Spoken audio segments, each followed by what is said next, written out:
So today we're going to be converting this 2024 Sea-Doo Spark 3-up to a 2-up. The tools you need to do this are a socket, a couple different size extensions, a 10 millimeter socket, a T30,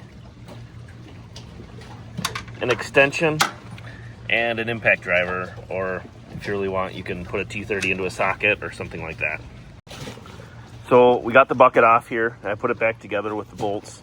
You're going to have 4 bolts here that are a little bit hard to get to, especially these front ones here.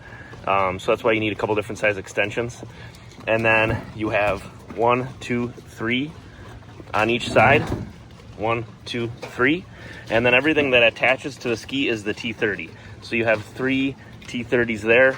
You have 2 here, and you have 2 here and 3 on the other side. And then these ones are the toughest to get to here, that attaches the front side. And then the whole thing just comes off and you're good to go. All right, so once you remove the 3-up extension, this is what you have left. And there are 2 pieces that you need to pick up. You need to pick up the covers for these. They're just black covers that'll go right here. I'll put the parts of those in the description, and then you're good to go.